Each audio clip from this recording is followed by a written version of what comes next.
Democrat Abdul El-Sayed takes on Republican Mike Rogers in the Senate race. Meanwhile, the governor's race pits GOP Congressman John James against Democrat Jocelyn Benson.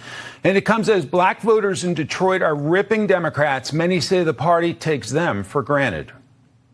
We've never really been a priority for the Democratic Party. Overall, in politics as a whole, as a black population, it's just the way that they don't address our issues that concern actually black people, especially working class black people. I don't think any Democratic Party prioritizes the black vote because it's always a ploy to get the black vote, make all these promises, but once that vote is in and stuff like that, then it's operation as normal. I will say the black community feels a little disengaged. Congressman John James is here. Congressman, welcome. Hey, thanks for having me. Appreciate it.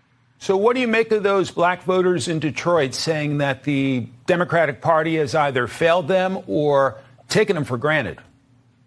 Well, it's no surprise. I'm actually in Detroit right now. We're on our way to a backpack and diaper giveaway at a local park.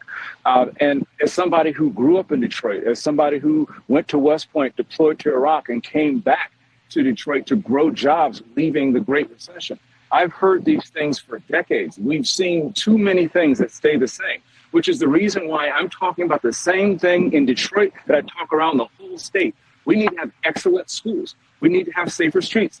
We need to be focusing on affordability, specifically entrepreneurship and education. These are the types of things that will help people to achieve the American dream, just like my family did. My father and mother came up from the Jim Crow South to Detroit for better opportunities, but because the Democrat Party has neglected African Americans across the country, but especially in Detroit, we feel like it's too far away from us. We're going to change that in Michigan when I get elected. The percentage of black voters who identify with the Democratic Party fell 10 percentage points from 2020 to 2025, according to Pew Research. Does that encourage you? Well, you know, what's encouraging is the outpouring of support that we've gotten. I went to a concert down at Aretha Franklin in Detroit this past Friday, and the reception was very, very warm. People here just want somebody who's going to put the politics aside and get things done. Again, cutting the red tape so we can lower our energy bills, so that we can lower our health care costs, so that we can lower our auto insurance rates, and doing things that actually resonate with people here and all over the state. People are seeing that Republicans are putting effort down here and that Democrats have neglected them for far too long. Democrats have been in charge of this state for almost 8 years. And right now, we're 42nd out of 50 in infrastructure, 43rd out of 50 in economy, 45 out of 50 in education. There are, and we're 46th overall. There are 45 states doing better than us. And the status quo is not good enough for Detroit, is not good enough for Michigan, and we're going to bring change.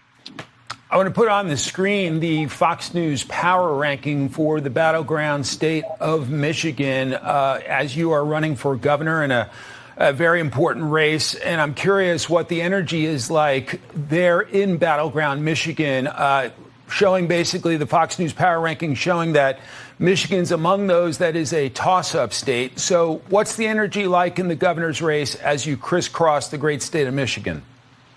Well, I started out the day in Grand Rapids. Again, we're in Detroit. We're heading to a park to help give back to our community. And I think that's appropriate on a day like Sunday, a day of service and serving the Lord's people. But again, the energy is palpable around the state because they know that Democrats have been in charge for the past 8 years and the status quo doesn't work. Right now, you have extremist liberals talking about not just open borders, but they're talking about opening our prisons. They're not just talking about affordability for our health care. They're talking about taking away union negotiated health care benefits. I mean, this is not your father's Democrat Party, and everybody knows it. We're going to get back to common sense, not crazy. We're going to get back to things that are going to allow people to have the American dream, especially places like Detroit, where people have been failed for so long. I'm excited to work for the people, all the people, regardless of race, color, and creed, because Republican conservative policies work everywhere they've been tried, and socialism fails. We are going to end socialism, we're going to save Michigan, and we're going to defend the Republic. Congressman John James, safe travels on the campaign trail. Thanks for taking time out of your day to join us. Thanks. God bless.